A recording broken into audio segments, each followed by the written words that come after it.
Welcome to this edition of FPD Roll Call.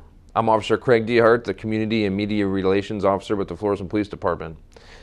On today's show, we'll be discussing the new motorcycle program with the Florissant Police Department, and then I'll also tell you about a training opportunity, a self-defense training opportunity that's available at the James J. Egan Center toward the beginning of November. At the end of the show, we'll discuss the August crime statistics, and I'll have some more information on some crime prevention tips. Please stay tuned. We're out here at St. Ferdinand Park to introduce you to our two motor officers. They're two officers of the three that we have currently. They're going to tell you a little bit about our new program that we have. First, we have Officer Phil Busby and Officer Mike Kiefer. These two have been to our motor training with our two newest motorcycles. And first of all, let's talk about the beginning of the program, how it kind of got started, and then where we got our bikes from and how we ended up here today. So, Phil, do you want to tell us a little bit about that? Yes, thank you, Craig. We purchased the bikes in May of 2015, used from the Missouri State Highway Patrol. They're 2011 Harley Ultra Classics. They have low miles. They both had about 28,000 miles on them. Equipped them and put striping and all the lighting on them and put them in service in late June. Okay, and we got a state grant for the vehicle equipment lighting, so it was at no cost to the city of Florissant to get these bikes equipped with the lighting, correct? Can you tell us about the grant that we got from the state? That's correct. From a Missouri State Highway Patrol Highway Safety Grant through MoDOT, we acquired some funding for all the lighting, which I'll show you later. On both of the bikes, it's duplicate lighting. Both lighting systems are exactly the same. What about the equipment as far as, do they have the same equipment as a regular police car does, or do they have different equipment, or what do you guys? Both vehicles are identically equipped. They have the sirens and lights just like the patrol cars. Okay. Boots are to protect us from the mufflers and the heat. The pants are wool pants that are extremely thick in case, unfortunately, you would put the bike down, protect you. And the shirts are actually some new microfiber shirts that breathe or keep us cool in the summer. Okay, yeah, and they look pretty much the same as, or very similar to the regular uniform that I have on. So most people probably couldn't even tell that it's a different uniform. It just keeps you guys cooler and safer in the summer, so you don't overheat on the bike.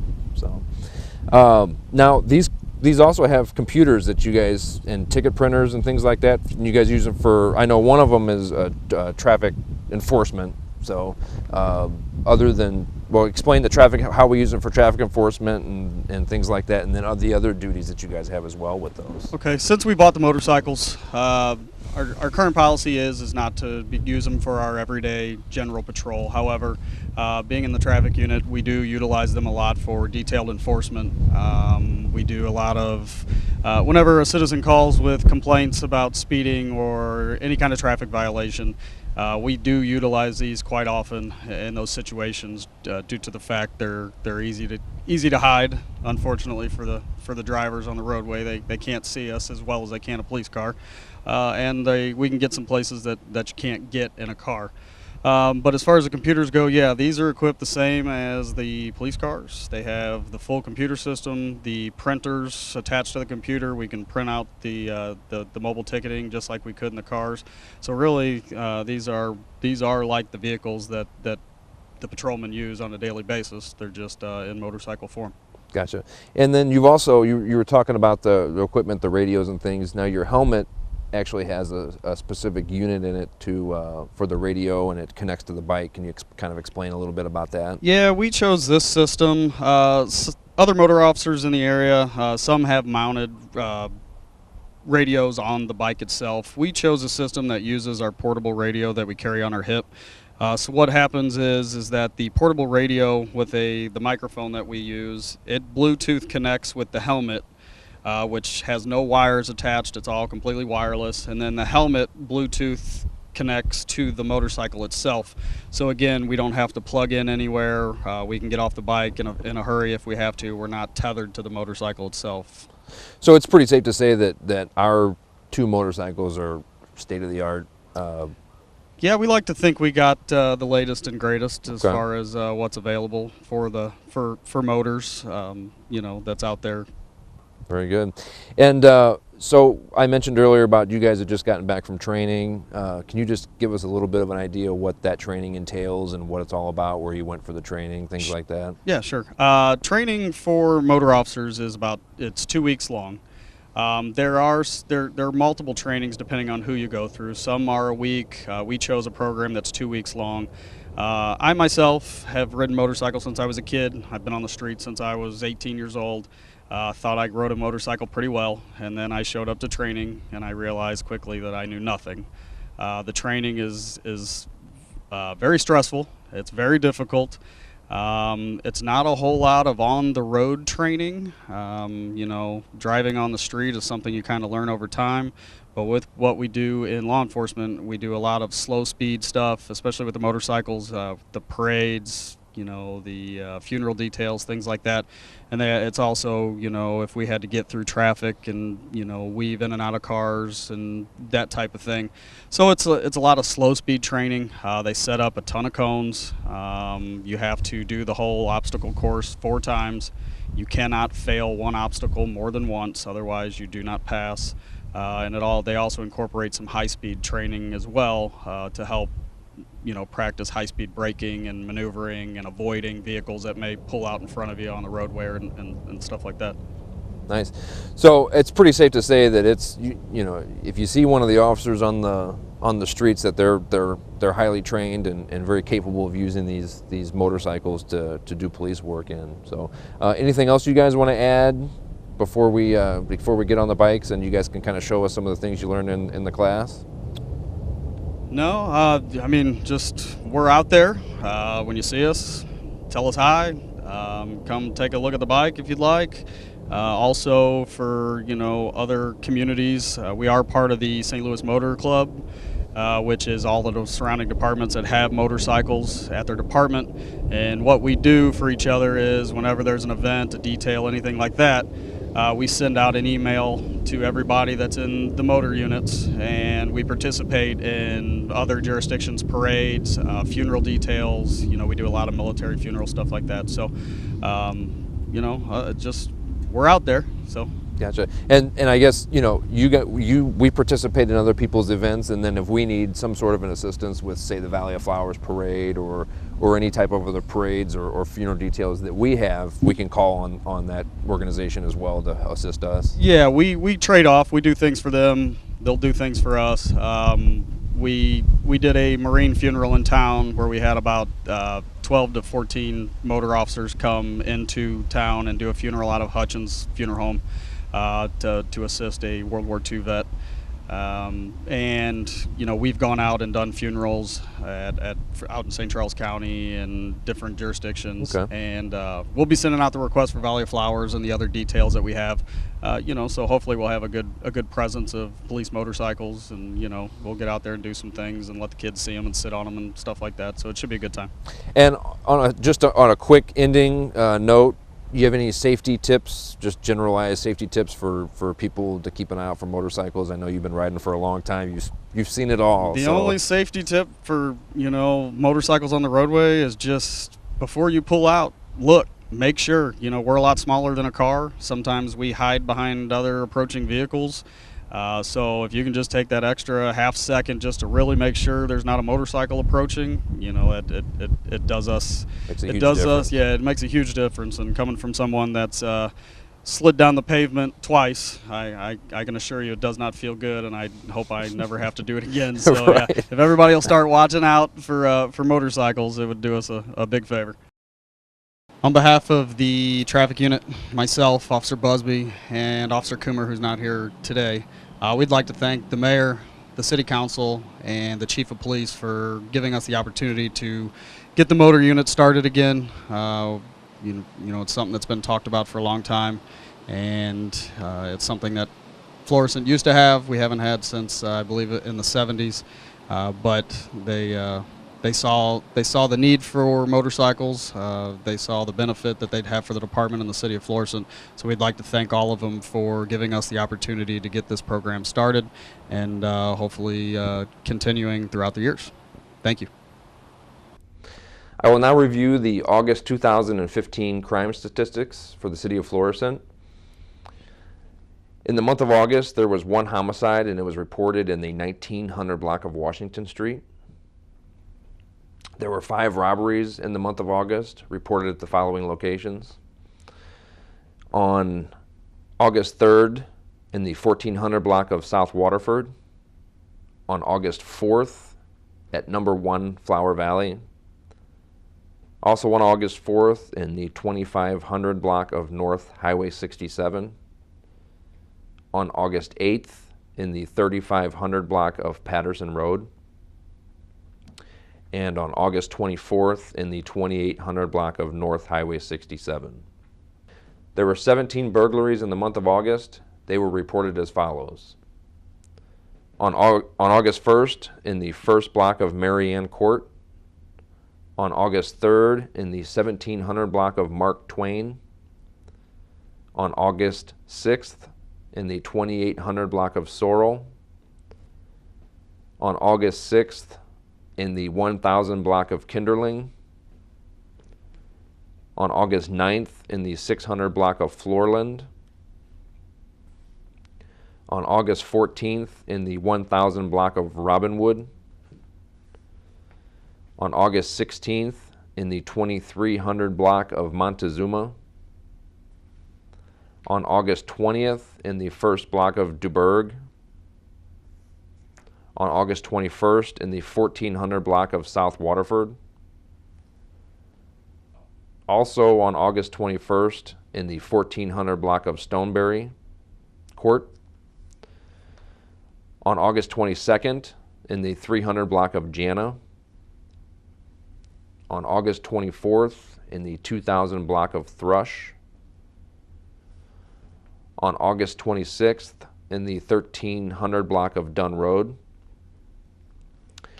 On August 26th, in the 1600 block of Saddlespur. And also on August 26th, in the 2600 block of Derby.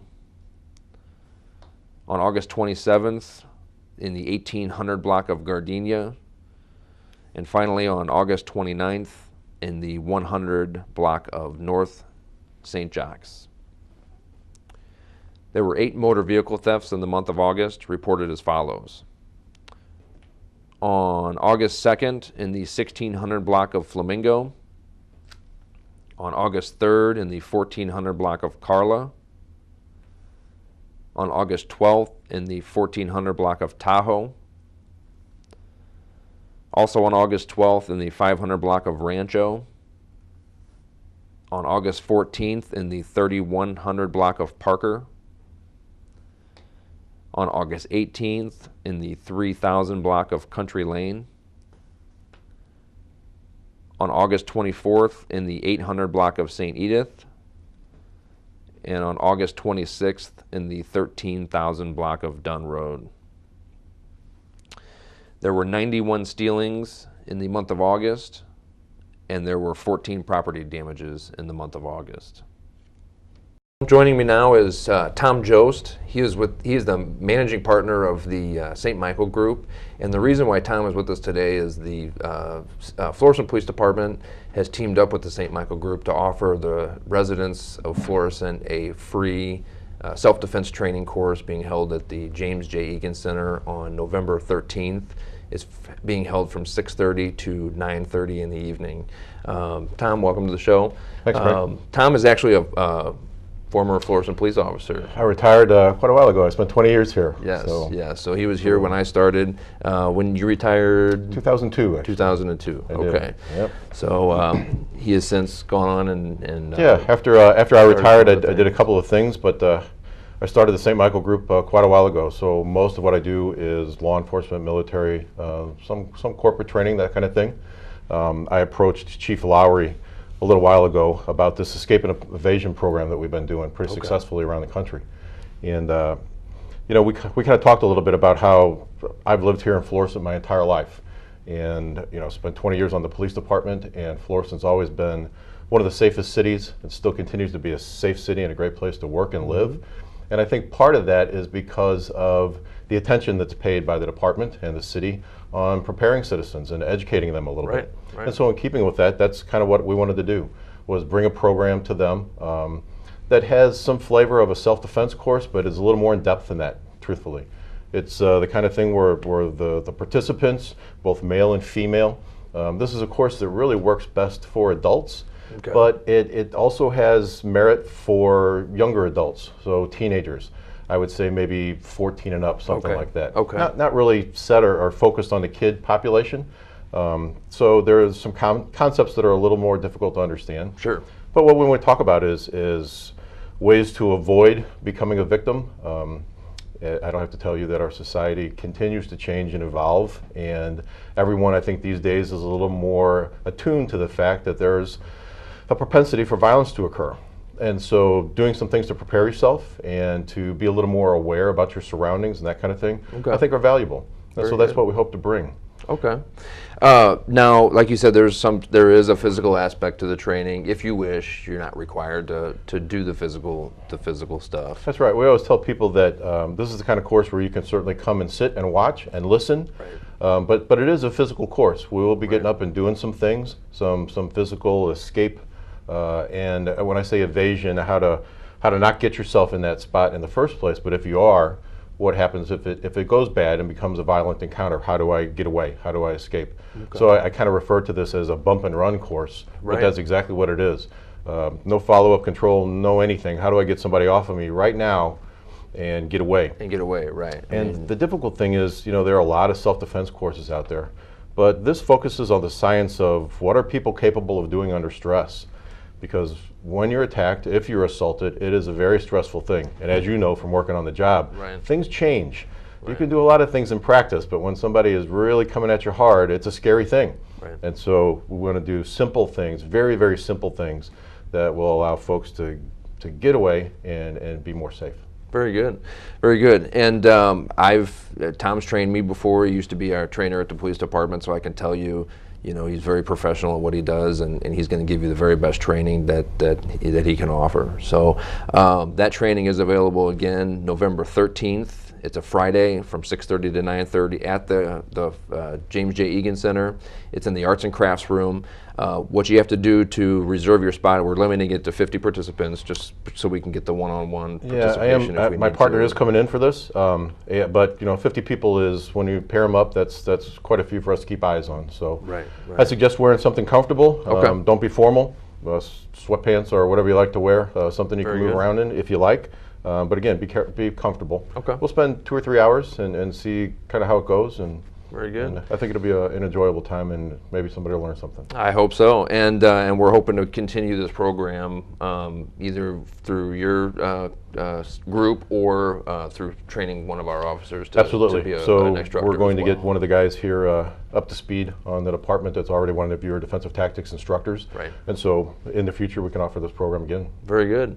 All right, and so again, we have a limited amount of seats, so if you would like to participate in this, contact me directly, 314-830-6042 in my office, or by email. It's cdhart@florissantmo.com.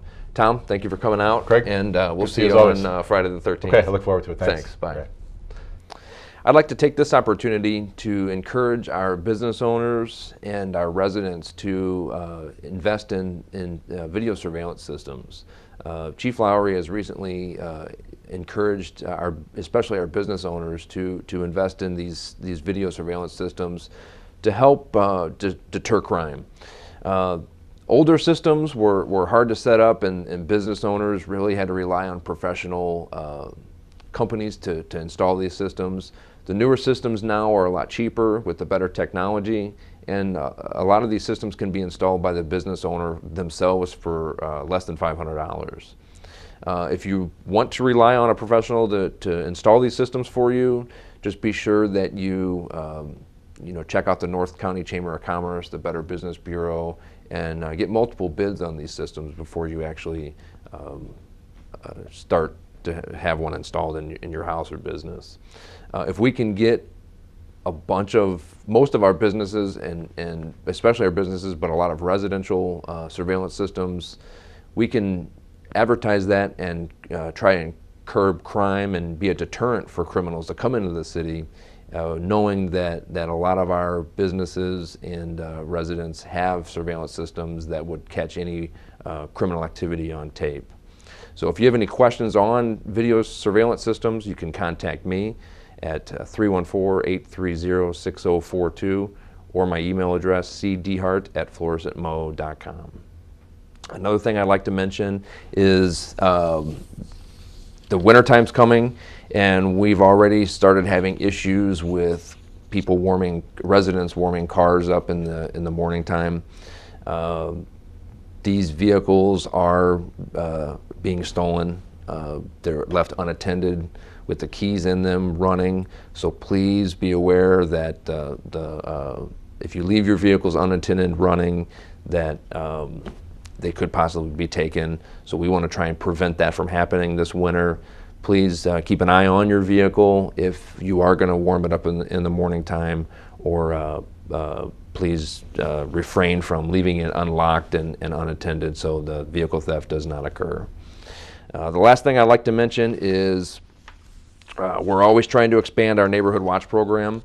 So if you're interested in the Neighborhood Watch program or would like to have more information on it, please contact me. My contact information is available. I've mentioned it multiple times, and it will be available at the end of the show. Please contact me. I will answer any questions that you have, but we encourage all of our residents to be a part of the Neighborhood Watch program. And if you're unsure if there's one in your neighborhood, then that means that you need to have one on your block, because if you don't know if there is one, then that most likely means there is not one. So please become a member of the Neighborhood Watch and help your neighbors and the city and the police department stay safe. That concludes this edition of FPD Roll Call. Please remember, if you see anything suspicious, it most likely is, please notify the police department. In an emergency, dial 911, non-emergency 314-831-7000, or contact me for any other needs, 314-830-6042, or my email address at cdhart@florissantmo.com. We'll see you next time. Thank you for watching.